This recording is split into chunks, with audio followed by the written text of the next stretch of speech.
Peter. Hi, everybody. Welcome to your Thursday scripting call. We are honored. My name's Lee Honish, if you didn't know, and we are honored to have Fred, who's not playing golf because it's 124 degrees. He's probably being really smart at the moment. I got to be perfectly honest. The world's on fire if you haven't watched the news. Apparently, how are you today, Fred? I'm doing great. Thanks, Lee. Outstanding. Welcome to everybody in the room. Each and every week, we do coaching calls Tuesday, Wednesday, and Thursday. If you are lucky enough to be a part of those or in one of the groups or people I've worked with in the past, we love having you here and we love having you interact. We do try to make some exclusive content and turn the cameras off like we did yesterday, where everybody who showed up got the most epic second hour of all time. And it was really exciting. However, we do record content. We do share that with all of you who can't make it. But I would like to create value for people who take time out of their day to be here on these coaching calls. Sometimes Fred and I go a little long. With all of that said, we are on day 3 of my gauntlet to get you to do email. I like that. It's got a nice marketing ring to it. This all started, well, it's really started for 14 years. As long as I've been consulting and finding out that people consistently don't do email or create a list or put it in. I don't think you've told the story in a while. Like when your business was just sort of at a standstill, your ex-wife went to the storage facility and started pulling emails. What was the dramatic turnaround from that activity? Because you did the way you tell the story, you were like, yeah, all right, go ahead. Yeah. So she was big on marketing to your previous clients, and she had no mortgage experience at all. She just had good business sense, and although it was a situation where I wasn't treated. Let's not even get into that. But let's just put it this way: I have a lot of respect for what her business knowledge was, and I'll just leave it at that. So, in an effort to remain positive. So basically, what we did is she goes, "Where's your database?" And literally, I was living in Huntington Beach, and I was a pack rat, so I had saved and I didn't know I was going to do this. I just knew that I should save every file that I ever closed on a mortgage. For some reason, I knew I should do that. So what I did was we went to the storage facility, we got a truck, and we brought home a bunch of boxes. And they were all filled with dust. It was disgusting, right? But just the outsides of them, and the insides were pretty clean because they were in Beacon storage boxes. So what did I do?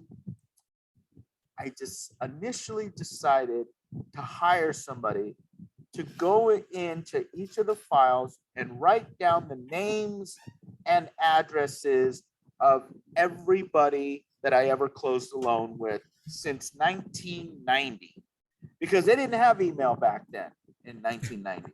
So what we did is we just created an Excel file of all these people. And when I hired someone, they would say, "Is that a 5 or is that an S? Is that a T or is that a 7?" And I'm like, this is so frustrating, because if they mess up the address, then they're not getting our postcard. And the postcard was a reconnection postcard. It was a, "Hey, do you remember me?" postcard. And I did a good job for all my previous clients. Everything that we're talking about, by the way, this is this unspoken word. If you didn't do a good job for your previous clients, don't contact them. Do not contact them. But if you did a good job for your previous clients and they like you, guess what? You should be contacting them. Yeah. Because that's where your referrals are coming from. Ask yourself this question. Go in front of the mirror and say, "Self, where do I get all my referrals from?" If the answer is, "I get them from my previous clients," well, then what the heck are you doing to market to your previous clients on a regular, non I don't know what's the word, but not overbearing. You know, Lee does it a little bit more than I would I'm do it. aggressive. I'll Yeah, admit to it. but he's successful at what he's doing. So God bless him, and he has a high open click rate. Oh, You the know, open rate's ridiculous. Like yeah, it's almost comical at this point. Well, no, I think that when we're talking about past clients, and I would say this for anyone on the call, the biggest tip I can give, two things at the end of the transaction, if you believe you did right by them, two words. I want to make sure to keep you on my email list and keep up to date with you and what's going on with your family and let you know about the market. That's not aggressive. Number right, two, would it be okay if I shot like a little, 30-second video? That's it. That's it. And if you're yeah, grabbing testimonials and emails from every client, what a catalog. yeah. So true. And I've asked my clients for video testimonials as well. And I've asked people in foreclosure, hey, can I videotape this? And they're like, no, I don't want to, it's embarrassing. And I'm like, well, you're going to help a lot of other people if you let me record this. And finally they say, yes, I'll let you record it, or no, I won't. It's too embarrassing. But I have 4 of those people that I helped that are in foreclosure, and I have links. A couple people pointed out that they couldn't click on the video because they had to be Facebook friends of mine. So I made the actual videos on Facebook. I made them public. So now all 4 of my links, actually, you can go and see the Facebook video. And I'm glad that someone pointed that out to me. So thank you for whoever that was. And long story short, we got to have stuff to show people that we care and that we are there to help them. I can't tell you how many people I've helped in foreclosure. Even though I may have not have gotten any business out of it, I still helped them and told them what they needed to do. And whether they call you back or not, or whether I follow up with them or ask for permission to follow up with them, will it be okay if I check back with you next week? Those types of, Seth Godin type permission-based marketing type of phone calls, great. All that stuff works, all of it. And whatever, like what we're doing right now, I'm calling back my database every day, or almost every day that I'm not on, river rafting or stuff like that. But we're calling back our previous clients and saying, hey, are you aware that it's, inventory is increasing? Are you aware that interest rates have gone up 3%? Where do you see this market headed? We think it's a great time to sell if you're thinking about selling, because there's a great chance that home prices may be coming down. And if that's the case, when should you sell? Before or after the home prices drop? So if you have vacation homes or investment properties that you were thinking about selling, now would be a really good time. And we're just calling our previous clients to let them know. And we're getting momentum. We're gaining traction by doing that. Yep. And it's just 1 hour a day from 6:30 at night to 7:30. And I have this girl that's been doing it, and she's very dedicated.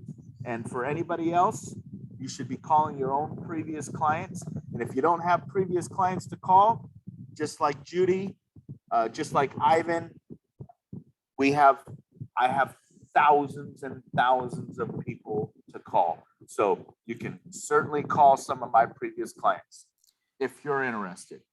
Which So takes us to, anyways, well, no, that takes us to the second part. All right, I believe in you, Lee, but I'm with EXP, Remax, Keller Williams, whatever. We have a built-in system. We upload our contacts, and it sends an email. First, let's talk about this auto email that pretty much all these systems send. If you think going, hey, I'm the best realtor in Pasadena, give me a call on my team, that's not what they want.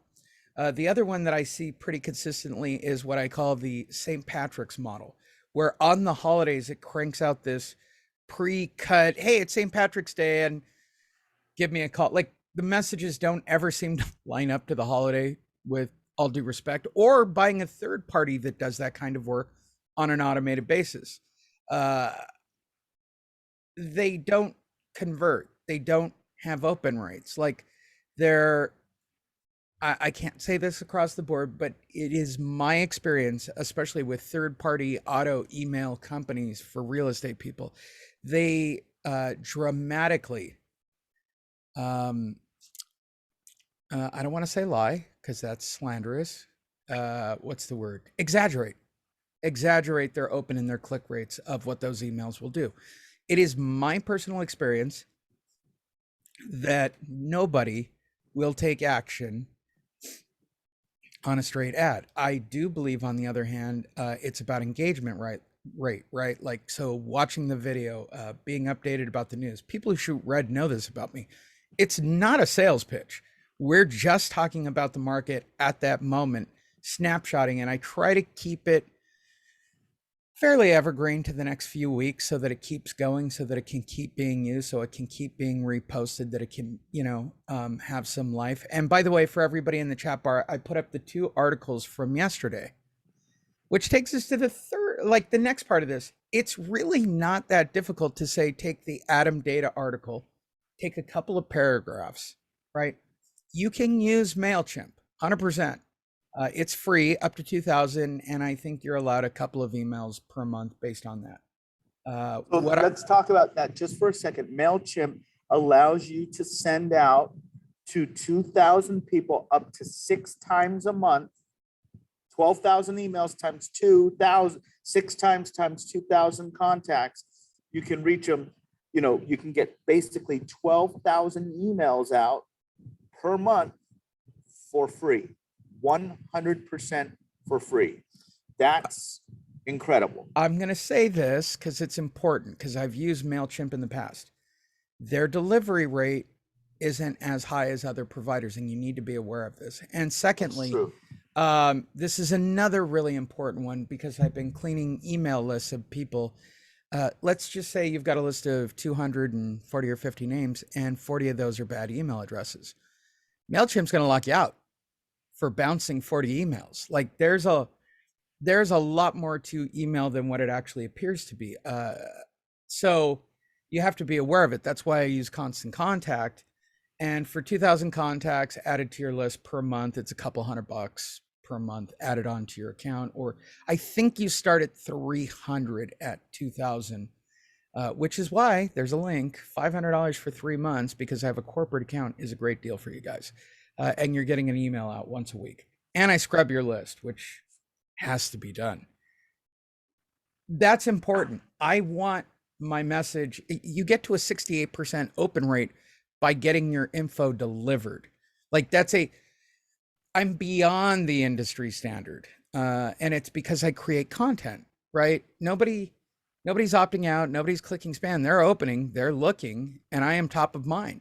When the market does what it's going to do for that list, that's a conversion cycle for me. Now, what's not making them take action is, well, truthfully, we all know this in real estate, Fred. They're going to wait until the 1,000-pound weight drops on their foot, breaks their foot, and they're in traction, and go, you know what, I should adjust to the market. Good plan. It's about how short sales were when they happened. Like, everybody jumped on board well after the fact. There were very few at the very beginning, very few. And the rooms went from sparse to full to convention centers. Like, it was just that quick. This market's not going to be this. This market's going to be pretty much the same. We're all positioned. You're all Google page 1 by being a part of the program. I keep saying it. If any of you can tell me honestly that Remax, Keller Williams, Prudential, whoever you're with, you think they're putting you on page 1 of their website? I believe in all of you. I believe in sending out an email for you if we shoot red. Like, I believe in all of that, but you've also got to believe it yourself. There is a confidence level, because these people are going to call you. So do you primarily which takes us to the next part in today's call, right? Do you primarily get email responses on your big emails, or do they pick up the phone and call you? What is your experience?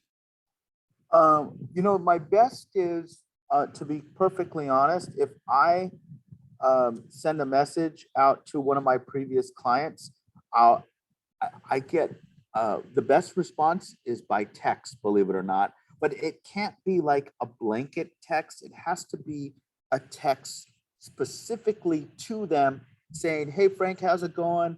I haven't heard from you guys in a while. How's business? Hey, by the way, if you know anybody looking to sell, it's a really good time right now. And I know I don't want to be salesy or anything, but we're just looking for sellers because inventory is so low right now.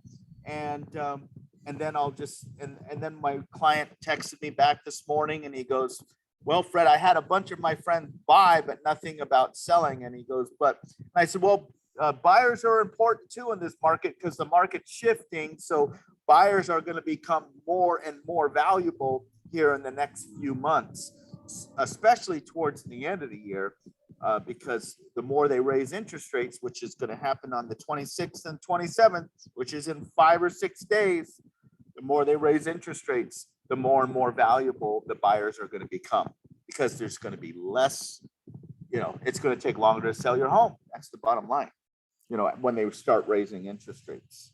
Yeah. And if you're wondering from both of our perspectives, or you haven't been on these calls, or you're watching it as a replay, yes, they're going to raise the interest rates again. Yes, the Fed's going to raise the rate again. And yes, we're going to declare this a recession. Those are all very real things that are happening. The jobless claim that came out this morning spiked up again. So it is what it is, Fred. It's the direction we're going. So creating those messages and then having those conversations and then converting those into deals. Now, if it sounds like a lot of work, okay, it's not. I want to pick up on some keys that you said, Fred. I'm only calling for an hour, right? What is it that you guys are professed by other coaches? You got to put in 10 hours of good, hard cold calling always. Like the over aggressive nature of calling or cold calling or whatever, you're doing this on a sort of one-off basis. It's not hyper aggressive. It's just trying to have a dialogue, right? Yeah, just calling them up and saying, hey, how's it going?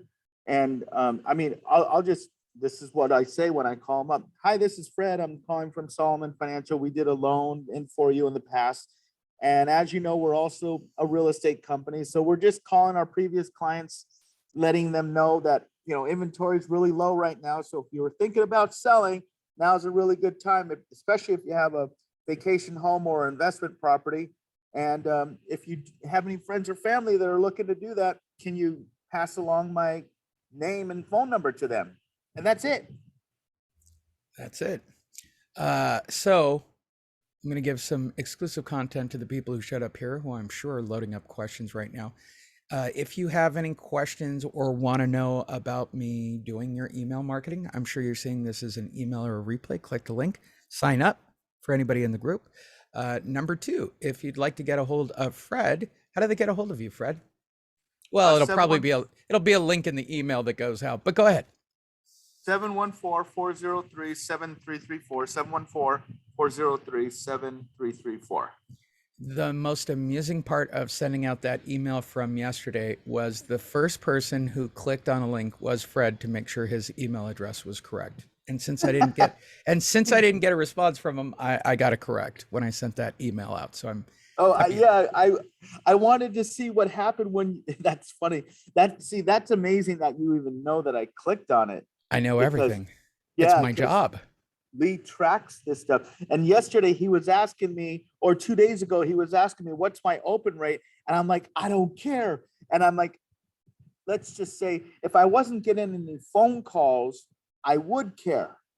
But because I'm getting phone calls, I don't care. If that makes sense. No, it makes complete sense. You've got a comfortable life. Like, the money you need to make, the money you need to support, the money you need to put in savings or for investment. And you've got exactly the right amount of work to money ratio. And that's the key, right? So that's a work smarter, not harder mentality in my life. But for me, marketing is math. Marketing is just a game of math.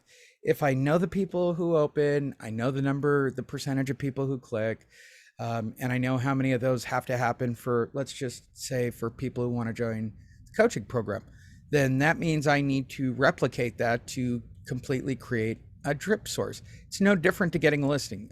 David Bartels, Steve Hawks, these huge players in their market, they're running on that formula, right?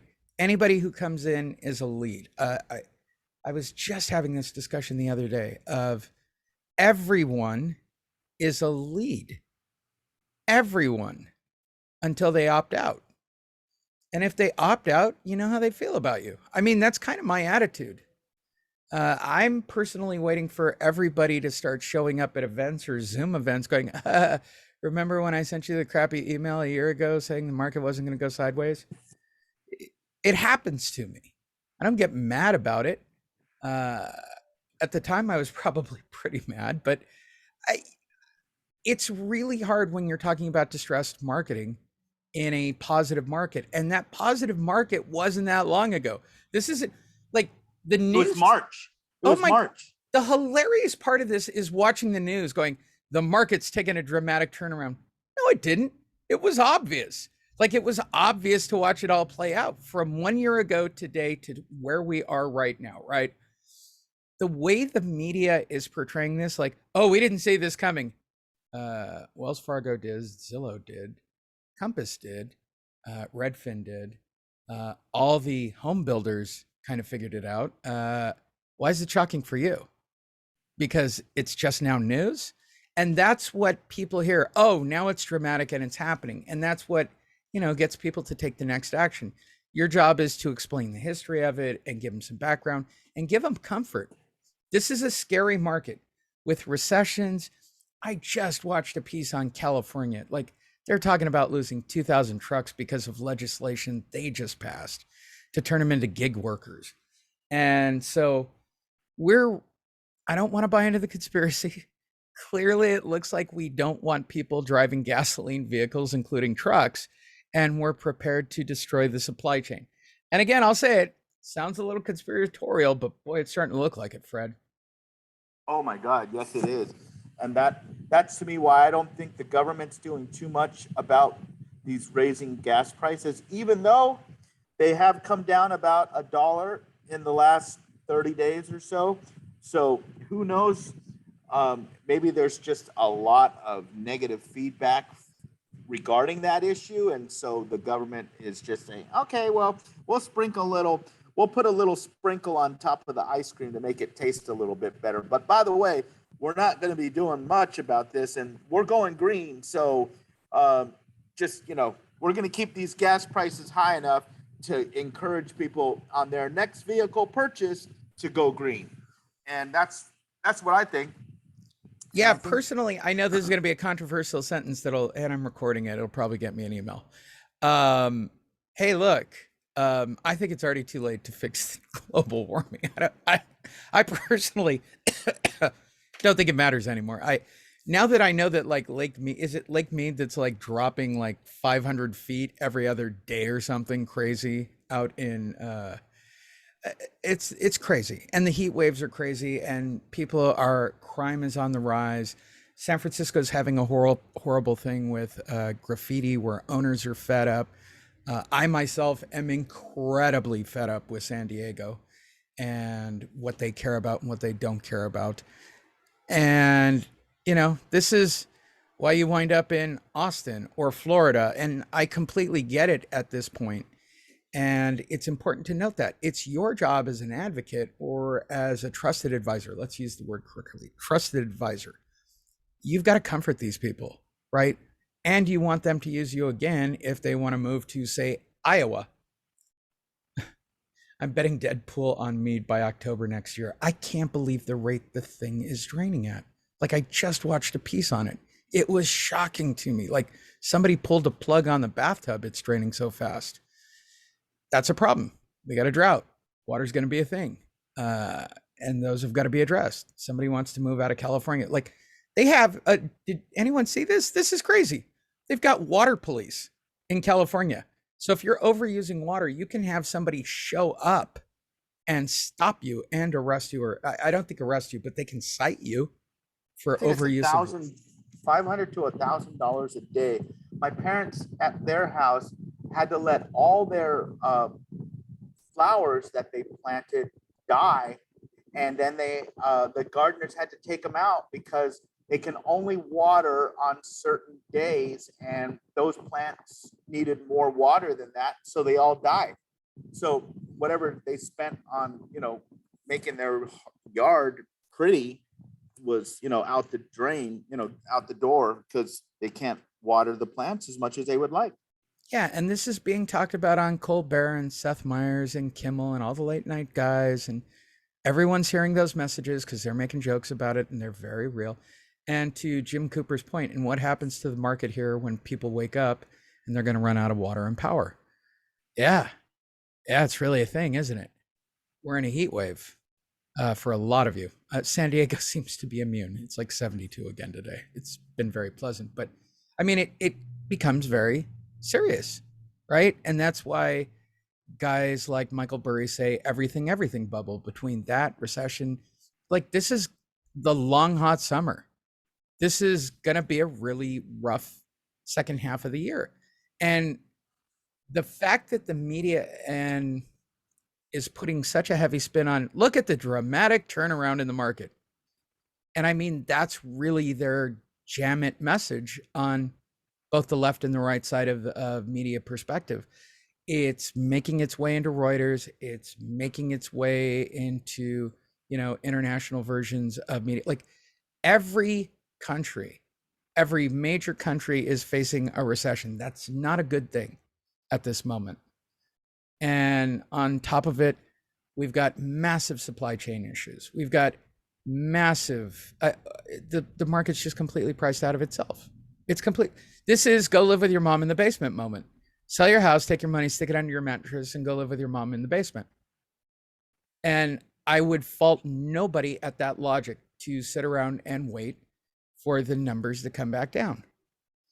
And we all want to point fingers on how it happened, and it's supply and demand, and it's this and it's that and the other.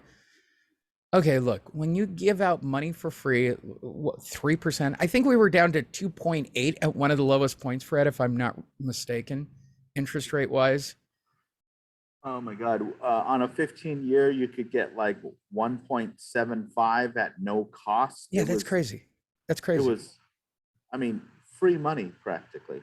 You have a COVID pandemic where everybody ripped their properties off the market, which depleted, the number of, like, people went, not moving, COVID, staying home, right? And people lost jobs. But to keep the demand alive, they basically gave money away for free. It's always the number one way to stimulate this economy. You give money away for basically free. They've done it with cars. They've done it again with houses. And here we are on the other side of it, of kicking the can down the road. So your clients are going to want to know these perspectives and what that means for them, their value, their future.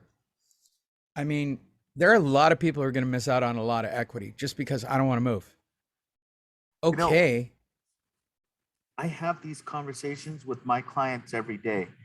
And after I get done talking to them about, whatever the topic that I bring up, after I get done, the first question is, well, what should I do, Fred? Because now they're looking for your advice. Because, I did this morning at my networking group from 7 to 8 a.m. every Thursday. I'm like, one guy, the mortgage guy in the group said, well, Fred was talking about, buying down the interest rate to give the buyer a cheaper payment.